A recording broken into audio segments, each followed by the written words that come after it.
It's okay.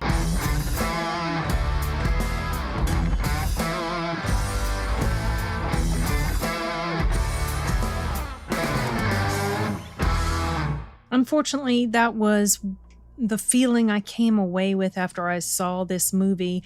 I'd been looking forward to it. I kind of felt like it was going to be just, okay, your typical sort of vampire type of story. Nothing really new or substantial or groundbreaking or really cool or whatever when it came to this. And that's pretty much the way it was. The premise was, okay, a bit original, I guess, but the underlying story, there just wasn't really anything that makes this stand out for me. And I don't have any great pleasure in saying that because I like vampire stories, or like vampires are like one of my favorite horror type creature. But this script just, I don't know, it didn't work for me as much as I wanted it to. I didn't really hate this outright. It's no Moonfall, it's no Green Knight, nothing like that. I don't necessarily regret that I watched it, but it just feels generic. Pretty much just generic. I mean, at least there was some eye candy. The two main actors are very, very attractive people, so there was that. But and the acting was fine. I didn't really feel like there were issues with that. It didn't feel fundamentally like there were issues with things like cinematography and stuff like that. It was just, I guess it was just the script. I don't know. It's just meh.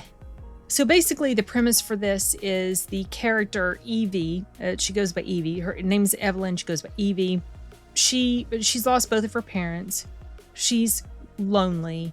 She is longing for family and connection, and she's got a good friend, but she wants family.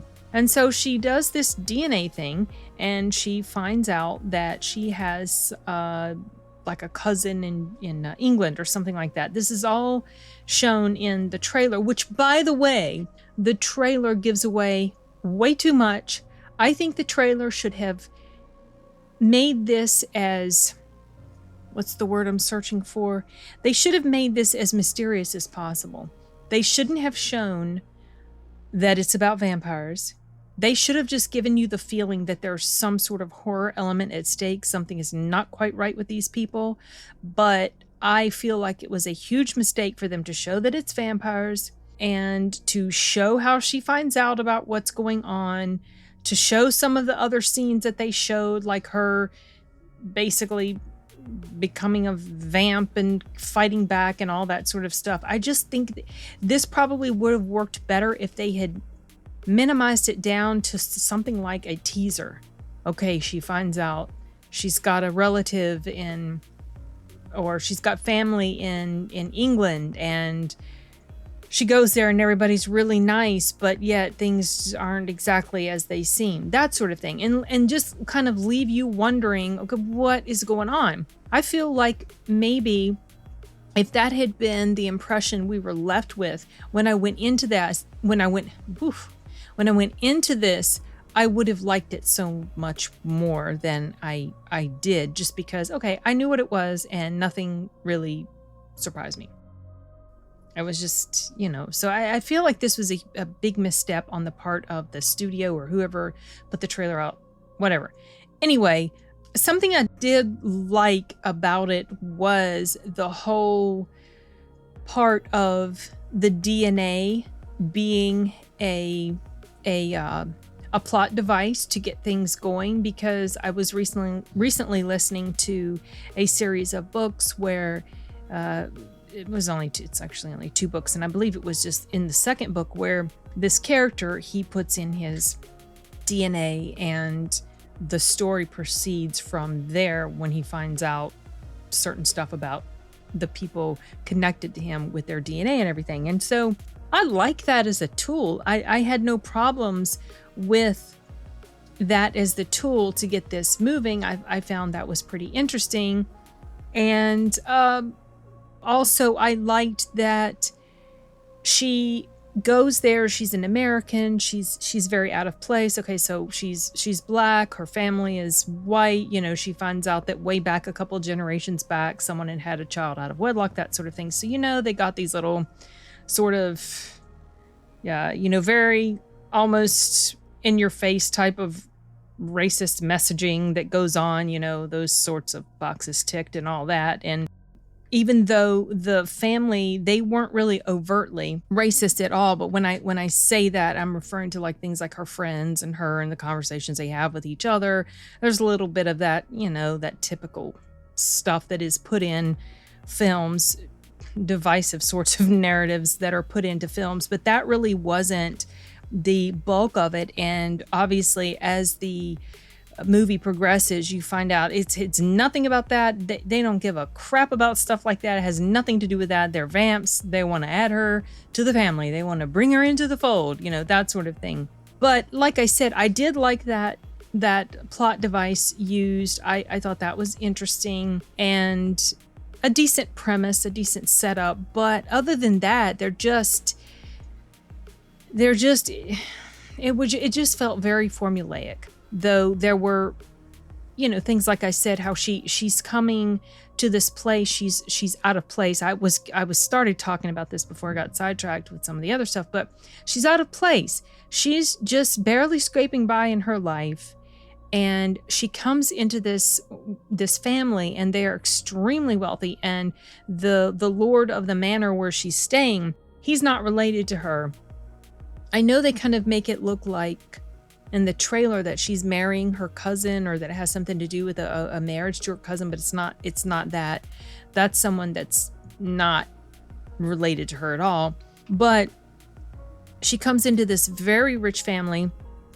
She comes there with American sentiments, an American outlook, or, you know, view about the way people should be acting and the way people should be treating one another, as you know, as opposed to, so she goes into this place, very posh English family, and, you know, English, like, I don't know, not really lords or nobles or whatever, but they're very wealthy people.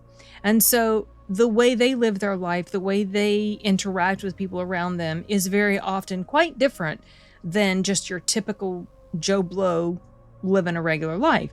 So she comes into this and she observes things that she doesn't appreciate, and she stands up for the little guy, you know, and is all this, you know, these little conflicts that she has with certain people around her that are acting a certain way.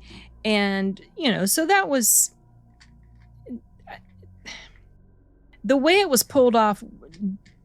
Wasn't necessarily carried out in the best way, because it came across as kind of almost like a preachy type of narrative, the way it happened. But I like that it showed that she felt out of her element. She wasn't used to this type of attention, and she's not used to these types of riches that were, you know, given to her, like these nice dresses she was given, this nice room she could stay in. And so it was kind of like, you know, fish out of water type of thing. So, you know, that of course is also nothing new when it comes to different stories or whatever, but I liked in some ways the manner in which it was represented. But so much of this felt very cliche and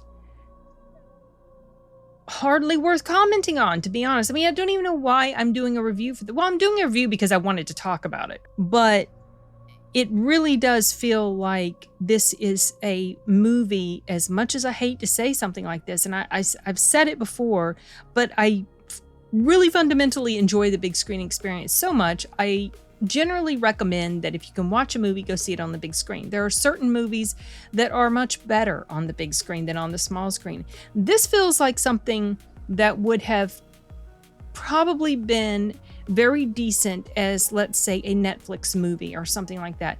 I don't feel like this deserved a big screen treatment, and it almost feels blasphemous to say that, but you know, it just didn't feel like it had that type of cinematic draw or pull to it or whatever. So I'm not exactly sure why they chose to do it this way, especially when there have been other titles that only went to streaming instead of going to the big screen. You know, as many problems as I had with the movie Prey, and I had some problems with it for sure, and I do feel like it's quite overrated for various reasons, but that's a movie that I feel like deserved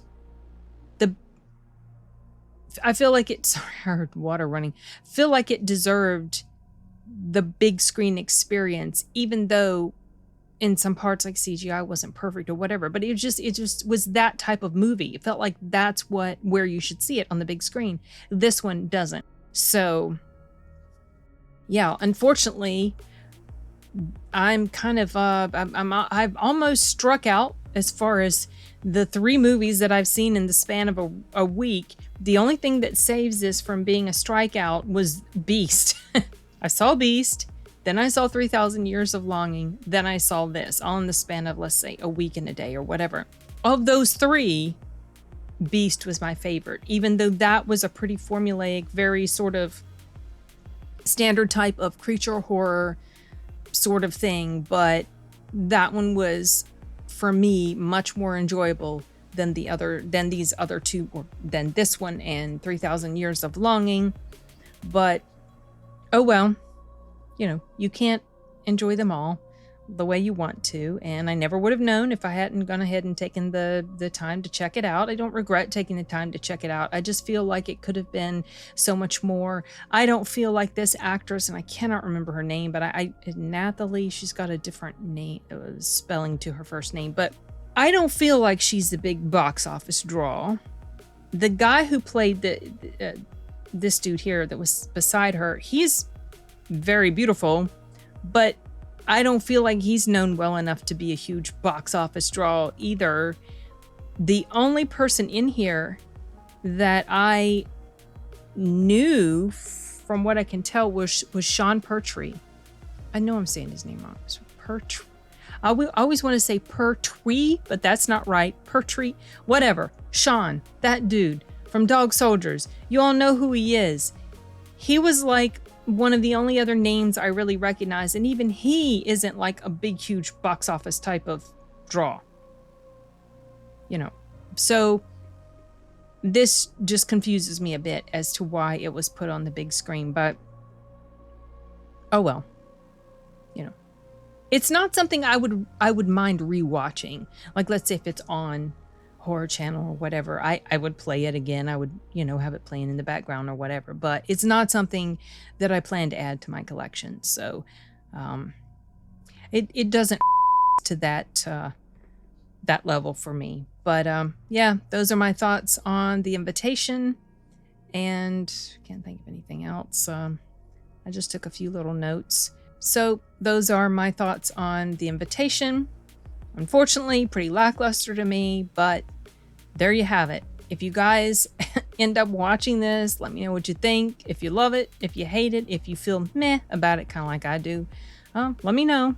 I don't feel like this is really worth a whole lot of discussion, but oh well. Okay, you guys, I'm blanking out on what else to say, and I need to get back to work before I have to take off. So I'm going to wrap this up. We'll see you guys later. Adios.